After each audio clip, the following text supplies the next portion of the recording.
I am a fine girl.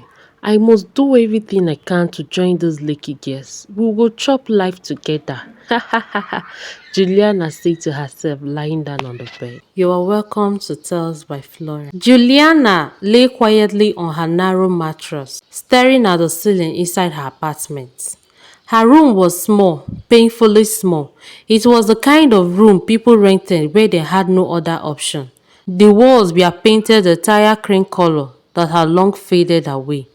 One corner of the room had a tiny electric stove placed on a wooden crate. Next to it sat a small plastic bucket filled with water she fetched the previous night.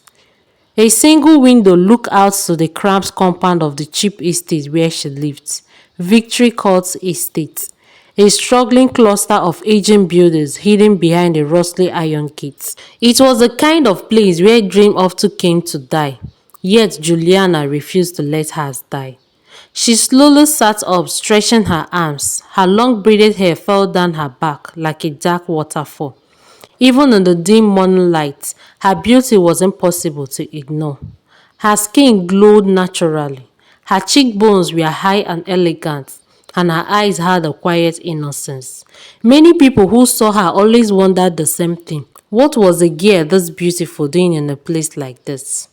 But beauty alone could not buy comfort. Juliana stood up and walked to the small mirror hanging on the wall. The mirror had a crack running across one corner, but she had learned to ignore it. She studied her reflection carefully. Today was important. Today she would go to Lekki Phase 1. Just the name alone made her heart beat faster. Lekki, the land of shining cars, luxury apartments, rich girls with expensive hair, girls who wore designer bags and spoke with confidence. Girls like Sisi, Mina and Jumoke. They were the closest thing she had as a friend, or at least she believed they were. The first time she saw them, it had happened 3 months earlier. Juliana worked as a sales assistant in a small boutique shop located inside a mini shopping plaza in Lekki. The boutique did not sell the most expensive clothes, but it catered to wealthy customers who preferred simple elegance. One hot afternoon, while she was arranging dresses on the rack, the glass door swung open. The boutique instantly filled with laughter. Three girls walked in. They looked like they had stepped out of a luxury fashion magazine. The first girl wore large sunglasses and carried a designer handbag. Her name was Sissy. She had a sharp face and confident smile that suggested she was used to being admired. The second girl, Mina, had glowing caramel skin and wore long Brazilian hair that flowed down her shoulders. The third girl, Jumoke, was tall and slender with a playful laugh that filled the room. Everything about them screamed money. Juliana immediately felt small standing behind the counter in her simple uniform dress, but she greeted them politely. Good afternoon, welcome. The girls barely noticed her at first as they browsed through dresses. Then suddenly Mina looked up. Wow, she said. You are actually very beautiful. Juliana smiled. No rich girl had ever spoke to her like that before. Her heart skipped. From that moment, something changed. The girls began visiting the boutique more often. Sometimes they chatted with Juliana while trying on some clothes. Sometimes they asked her opinion about outfits. Sometimes they even invited her to sit with them for a few minutes when the shop was empty. Each conversation made Juliana feel closer to their world, a world she desperately wanted to belong to. One evening after work, Sissy had said something that made Juliana's heart soar. You know, Sissy said while scrolling through her phone, you could actually fit into our cycle. Juliana blinked. Your cycle? Mina laughed. Yes, you are beautiful enough. You just need confidence. Jumoke added with a smirk. And maybe better clothes. They all laughed. Juliana laughed too. But inside her chest, something fragile stirred. From that day forward, Juliana tried harder. She saved money to buy better dresses. She borrowed makeup ideas from YouTube. She walked differently. She spoke more confidently, and slowly she began to believe something dangerous. She believed she was finally becoming one of them. One afternoon, while they were chatting outside the boutique, Mina suddenly said something exciting. When is your birthday, Juliana? Juliana hesitated. Next month. Sisi clapped her hands. Oh my God. Then you must throw a birthday party. Juliana laughed nervously. A party? I can't afford that. But Jumoke waved dismissively. Relax, we will help you. Mina leaned closer with a conspiratorial smile. If you organize a proper party in Lekki, we will invite our friends. Big boys, Sisi added. Politicians, Mina said. Businessmen, Jumoke whispered. And they will spray money like rain all over you. Juliana's heart pounded wildly. Really? Of course, Mina said casually. You could leave the party richer than when you came. The girls laughed again. But Juliana didn't notice the strange look they exchanged behind her back. To her, it sounded like a miracle, a chance to finally become someone. Someone important, someone respected, someone who belonged in Lekki. That night, lying on her tin mattress, Juliana stared at the ceiling. Her birthday was coming, and she had a decision to make. A decision that would change everything. The air inside Juliana's tiny room was warm and still, as the ceiling fan rotated slowly above her head, making a faint squeaking sound every few seconds. She sat on the edge of her mattress with her phone in her hand. Her heart was beating fast. On the screen was the website of luxurious event hall in Lekki. The hall looked breathtaking. Crystal chandeliers, shiny marble floors, beautiful white chair decorated with gold ribbons. It looked like the kind of place rich people celebrated birthday. The rental price was displayed boldly on the screen. Juliana swallowed hard. The amount was more than 6 months of her salary. She closed the phone, then opened it again. Her mind replayed Mina's voice. Big boys will come. Politicians will come. They will spray you plenty money. Her heart filled with excitement. Maybe this was her opportunity. Maybe this was the moment her life would change forever. Maybe she would finally stop being the poor girl from a cheap estate. She could almost imagine the scene. Music playing loudly, guests laughing, expensive perfume filling the hall, bundles of money flying in the air, her name being celebrated. Juliana smiled slowly. For the first time in her life, she felt like she could become someone important, but there was only one problem. She didn't have the money. 2 days later, Juliana sat inside the cramped office of a local money lender. The man behind the desk was fat and sweaty. His name was Mr. Okafor. He tapped his pen against the table while studying her carefully. You want this much money for a birthday party? Juliana nodded nervously. Yes, sir. Mr. Okafor leaned back in his chair. Are you sure this is a good idea? Juliana forced a confident smile. I have rich friends, important people we attend. I will make the money back. Mr. Okafor stared at her for a long moment. Then he shrunk. If you say so. He pushed a document across the table. Sign here. Juliana's hand trembled slightly as she picked up the pen, but she signed.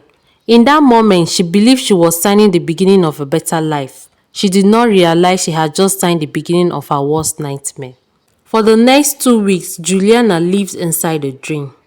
Every morning, she woke up with excitement bubbling inside her chest. Even the tiny one-room apartment inside Victory Court Estate suddenly felt less suffocating. The cracked walls and shrieking fan no longer reminded her of poverty. Instead, she imagined something else, a new life, a new beginning. Her birthday party would change everything, but inside Juliana's mind, time moved even faster. Every spare moment she had, she planned the party. On her phone, she searched endlessly for ideas, luxury birthday themes, and celebrity-style celebration. Decoration that screamed wealth. Soon she began making calls. The event center stood tall in Lekki like a palace made for celebration. When Juliana first arrived there, her heart pounded wildly in her chest. The building was breathtaking. The tall glass door reflected the sunlight. Palm trees lined the driveway. Expensive cars drove in and out of the compound. For a moment, Juliana felt out of place. Her simple dress and one handbag felt embarrassing cheap compared to the glamorous women walking past her in high heels. But she straightened her shoulders. Soon I will belong here too, she told herself. Inside the hall was even more magnificent. Inside the hall was even more magnificent. Crystal chandeliers sparkled overhead like a sky filled with stars. The marble floor shone so brightly she could almost see her reflection. The event manager, a neat woman named Mrs. Lawson, walked beside her. "This hall is perfect for birthday," she said proudly. Juliana could barely breathe as she imagined the party here. Music, guests, money raining down. "Yes," Juliana whispered softly. "I will take it." Mrs. Lawson smiled. "The deposit must be paid today." Juliana opened her handbag slowly and removed the envelope containing the borrowed money from Mr. Okafor. Her fingers trembled slightly as she handed it over. Mrs. Lawson counted the money carefully, then she nodded. "Congratulations, your birthday haul is officially booked." Juliana felt like a wave of excitement washed through her entire body. It was happening. That evening, Juliana sat on her mattress designing digital invitations on her phone. The invitations looked beautiful. Gold letters, elegant background. A picture of her smiling. It read, "Juliana's luxury birthday celebration. Venue, Royal Emirate Event Hall, Lekki. Time, 7 p.m. She sent the invitation to Sisi, Mina and Jumoke first. Within seconds, Mina replied, "Wow, babe, this is classy." Jimoke sent laughing emojis. "This party must be loud, oh," she said. Then Sisi replied, "Don't worry, we will bring our big boys." Juliana felt butterflies exploded in her stomach. Her hands shook with excitement. This was real.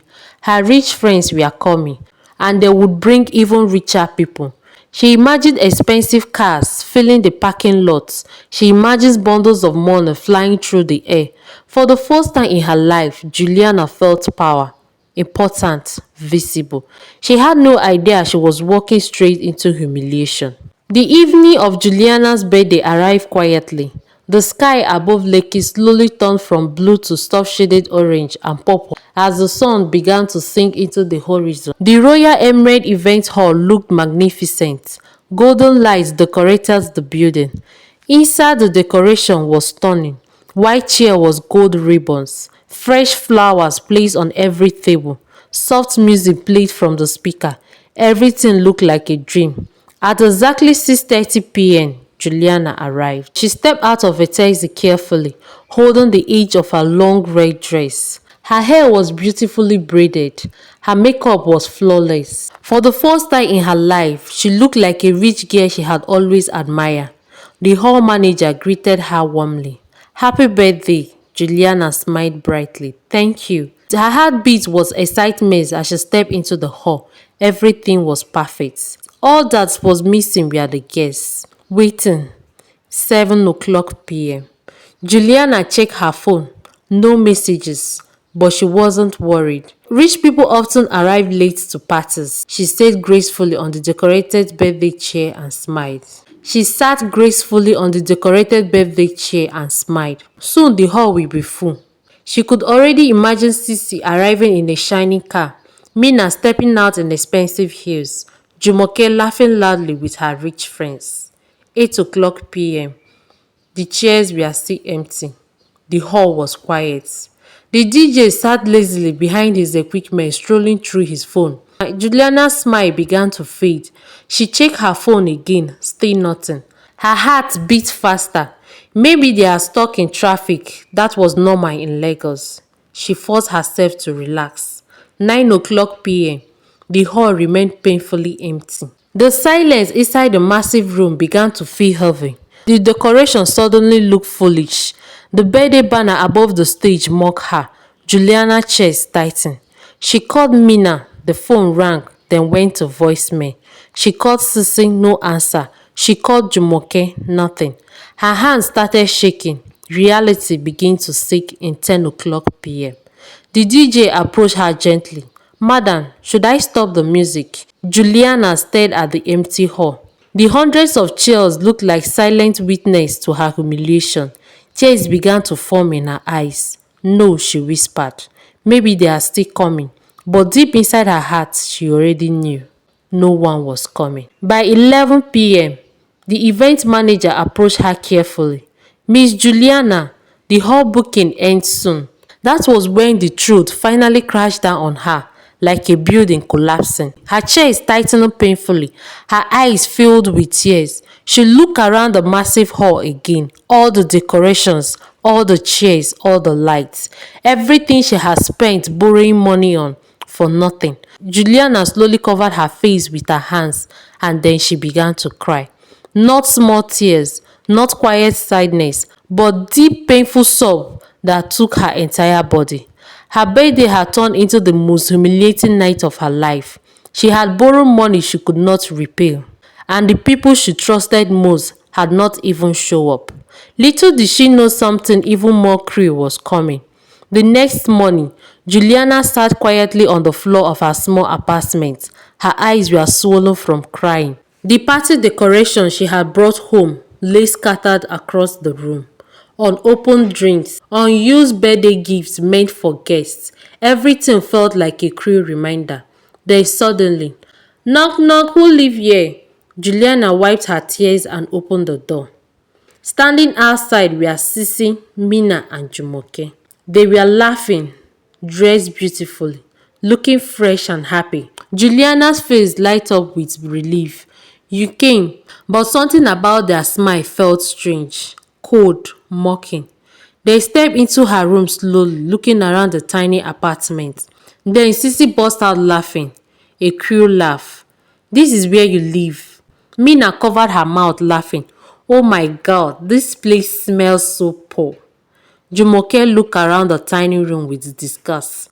So this is the rich girl we were partying with. Juliana felt her heart begin to break. Sisi, why didn't you come to my party? The girls looked at each other, then laughed again. Harder this time. Jumoke spoke first. You actually believe we will come? Juliana stared at them confused. But you promised, Mina interrupted coldly. Juliana, listen. You needed to know your place. Sissy stepped closer, her eyes full of contempt. You thought you belonged to us. She pointed around the tiny room. Look at where you live. Girls like you don't belong to Lekki. Jumoke added cruelly. Lekki is not for dirty beggars like you. As the words pierced Juliana's heart like knives. Tears rolled down her face. I thought you were my friends. Sissy laughed again. You were entertainment. Then Mina said the final words that shattered Juliana completely. You should stay with people in your class. The girls walked out of the apartment laughing loudly. The laughter echoed down the hallway. Juliana collapsed to the floor, her body shaking with uncontrollable sobs. For the first time since moving to Lekki, she finally understood something painful. She had tried to live a life that was never hers, and now she was drowning in debt because she wanted to belong. The night after the crew visit from Sisi, Mina and Jumoke felt longer than any night Juliana had ever experienced. Inside her small one-room apartment in Victory Court Estate, the silence was heavy. The room that once held her hopeful dreams now felt like a prison. The ceiling fan above her creaked slowly as it rotated, pushing warm air around the tiny space. And outside, the distant sounds of Lagos nightlife continue. Car horns, laughter, music from nearby bars. But inside Juliana's room, there was only sorrow. She sat on the floor with her back against the wall. Her red birthday dress, once meant to make her look like a queen, lay crumbled in the corner like a forgotten rag. Her eyes were swollen from crying. Every word the girls had spoken replayed inside her mind. You needed to know your place. Girls like you don't belong in Lekki. Lekki is not for dirty beggars like you. Juliana pressed her hand against her ears as if she could silence the painful echoes. But they refused to stop. Then another terrifying thought entered her mind. The money. Her chest tightened. The party hall, the decoration, the food, the DJ, everything had been paid with the borrowed money. Money she didn't have. Money she now had to repay. A wave of fear washed over her because she knew one person who would never forget, Mr. Okafor. 3 days later, the knock finally came. Knock knock, who dey here oh? Knock knock, who dey live here? Knock knock, who is in this house? It was loud, aggressive, Juliana frozen. Her heart began beating rapidly in her chest. She already knew who it was. Slowly, she stood up and walked to the door. Her hands trembled as she opened it. Standing outside were Mr. Okafor and two large men with serious faces. The corridor suddenly felt smaller. Mr. Okafor smiled, but there was nothing friendly about it. "Good afternoon, Juliana," she swallowed nervously. "Good afternoon, sir." Mr. Okafor stepped inside the room slowly, looking around. His eyes scanned the tiny apartment, the cracked wall, the small mattress, the plastic chair, the lonely bucket in the corner. He shook his head. "You threw a party in Lekki with borrowed money," he said slowly. "And this is where you live." Juliana lowered her head in shame. "Sir, please give me some time." Mr. Okafor's voice became cold. "You said rich people would attend your party. You said you would pay back quickly." He leaned closer. "So where is my money?" Tears filled Juliana's eyes. They didn't come. Mr. Okafor stared at her for a moment. Then he sighed deeply. "You young people and foolish pride." The two men behind him remained silent like statue. Mr. Okafor pointed his finger at her. "I will give you 1 month. If you do not repay my money," his voice became darker, "I will take everything you owe." Juliana nodded desperately. "I will pay, sir. I promise." Mr. Okafor walked towards the door. But before leaving, he said something that pierced her deeply. "Next time, learn to live the life you can afford." Then he left. The door closed. Juliana slowly sank to the floor again. Her heart was heavy with regrets. Days turned into weeks. Juliana worked harder than she had ever worked in her life.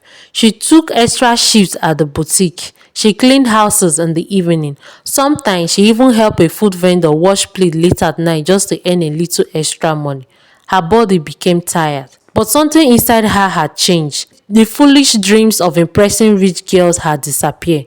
Now she only wanted something simple: peace. One evening, after closing the boutique, Juliana sat quietly outside the shop. The cold night breeze blew gently through the street of Lekki. Cars passed by. People laughed and walked confidently along the roadside. For the first time, Juliana looked at them differently. She realized something important. Many people were pretending to be rich, pretending to be happy, pretending to belong.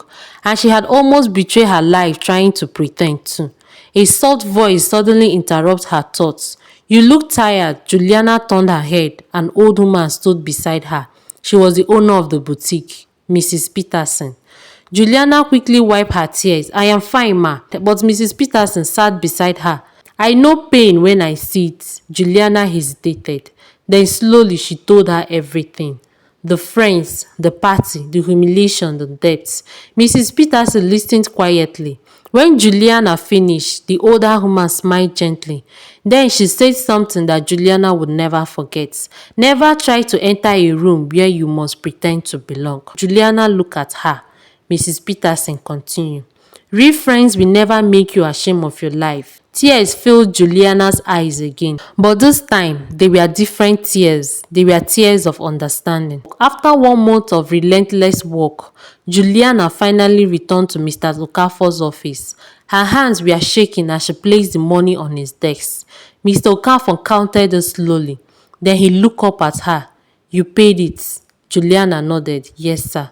Mr. Okafor leaned back in his chair. For the first time, his face softened slightly. "Good for you." Then he added quietly, "You have learned a lesson many people never learn." Juliana simply nodded again, because she knew it was true. Months passed. Life slowly became peaceful again. Juliana still lived in her small one-room apartment, but now she no longer felt ashamed of it. She decorated the room with small flowers and bright curtains. She worked hard at the boutique. Mrs. Peterson began teaching her about business. Little by little, Juliana started saving money, real money, money she earned honestly. One sunny afternoon, as Juliana arranged dresses inside the boutique, she suddenly heard familiar voices. Loud laughter, expensive perfume. She looked up. Sisi, Mina, Jumoke. They had walked into the boutique again.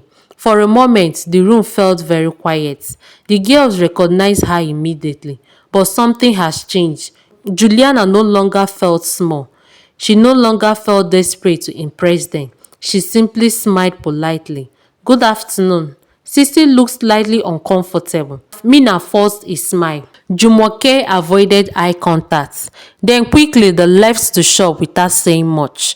Juliana watched them go, but this time she felt nothing. No anger, no sadness, just peace. Because she had finally learned something powerful. True value does not come from pretending to belong among the rich. It comes from respecting the life you are building for yourself. Juliana turned back to arranging the dressing. Her future looked brighter than any luxury party she had once dreamed of. Thank you very much for watching my story. Please don't forget to share, like, and subscribe for more interesting story. Bye bye.